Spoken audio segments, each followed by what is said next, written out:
All right, let's get into it. We're about to unravel this totally surprising and honestly kind of mind-blowing connection between one of the oldest crafts we have and the absolute cutting edge of physics and material science. We're talking about how the simple logic of knitting a sweater could actually help us engineer the clothes and maybe even the reality of tomorrow. The goal here isn't some bulky, awkward sci-fi costume. The real game changer is creating these impossibly strong, super functional materials that look and feel just like the normal clothes you and I wear every day. It's all about invisible protection, hidden right in plain sight. So that brings us to this question. And it sounds like a riddle, doesn't it? But the answer connects the simple pattern of knots in some ancient sock to the kind of futuristic tech we all thought was pure fantasy.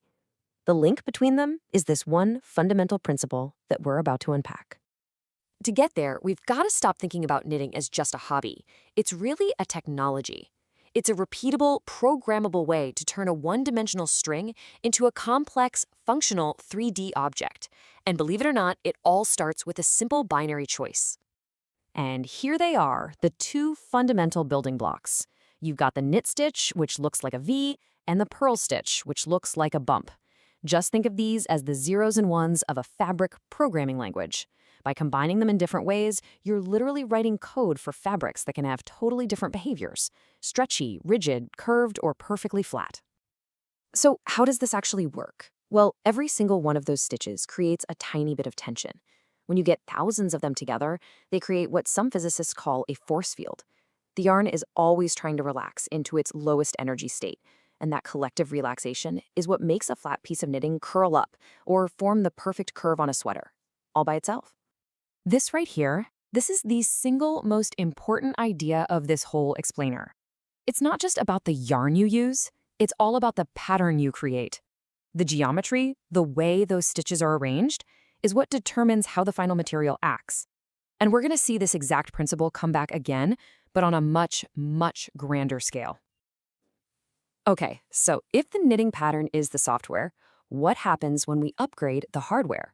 Well, we can swap out plain old wool for some truly next-generation ingredients and create fabrics with abilities that just seem to defy common sense.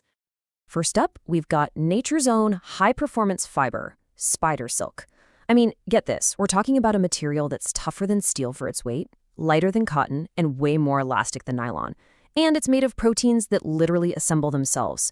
It's pretty much the perfect thing to make a fabric that needs to absorb a ton of energy without breaking. Now for the chemistry part. Imagine a gel that you can soak a fabric in.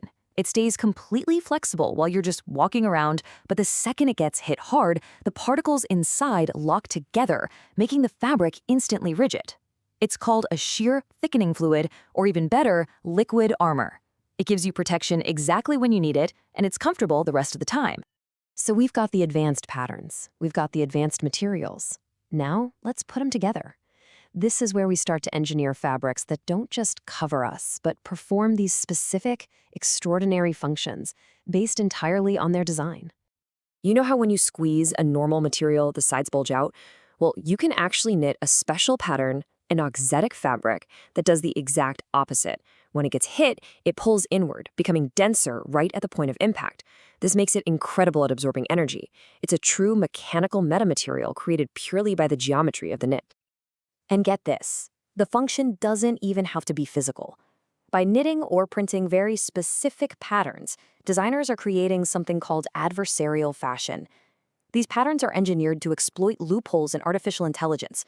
So to you or me, it might just look like a busy sweater. But to a surveillance camera's AI, it's so confusing it might mislabel a person as a zebra. It's literally weaving a pattern to be strong against an algorithm. Okay, so now we take our core idea, that structure dictates properties, and we scale it up to the absolute limit. Forget yarn. What if the string we're knitting with is the fabric of space and time itself? I mean, what kind of pattern would that even take?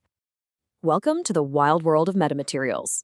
And just like knitting, their superpower comes from their structure, not what they're made of. They're built from normal stuff, like copper, but they're engineered with these tiny repeating patterns that are smaller than a wavelength of light. And that structure lets them manipulate waves in ways no natural material ever could. So what is this fabric of reality we're knitting with? Well, Einstein basically gave us the answer. He reimagined space not as just an empty void, but as a dynamic, malleable material, a fabric that can be bent and stretched and warped by massive things like stars. That's the medium we're working with. So, if space is the material, what's the knitting pattern? That's a whole field called transformation optics. It's basically a design framework that starts with how you want to distort space, like making light flow around an object. And then it works backward to calculate the exact structure a metamaterial needs to have to pull it off. It's literally the instruction manual for how to knit with light. We've all seen this a million times, right? You put a straw in a glass of water and it looks bent. That's just because light slows down and bends when it goes from air to water. That's normal refraction. A metamaterial, though, can be engineered to do something impossible. It can bend light the wrong way. This is called negative refraction. The light actually bends backward, an effect that just doesn't happen in nature. And this incredible level of control is what opens the door to all kinds of sci-fi technologies. And this brings us all the way back to that 800-year-old sock and the answer to our riddle. An invisibility cloak is really the ultimate knitted object. Using transformation optics as its pattern, it guides light waves around whatever's inside, just like water flowing around a stone. The light then comes back together perfectly on the other side as if nothing was ever there. No shadow, no distortion, the object is just gone. So, there you have it. The journey is complete. From a simple stitch to a pattern that can literally warp the fabric of reality. But the underlying logic is exactly the same. An ordered structure can produce an extraordinary function. And that idea is programming the future of everything we make. I mean, just think about that progression for a second. We started with a simple idea that two little stitches can create fabrics that shape themselves. We saw how that same structural logic leads to things like energy-absorbing materials and AI-confusing patterns. And then we saw how that exact same principle, when you apply it to metamaterials, can create reality-bending invisibility cloaks. It really is all connected. Here's the big takeaway. The fundamental logic that tells yarn how to become a sweater is the exact same logic that tells a metamaterial how to become an invisibility cloak. We're stepping into an age of programmable matter, where we can engineer materials to do almost anything we can imagine. So the question isn't what's possible anymore, it's what are we going to ask our materials to do for us next.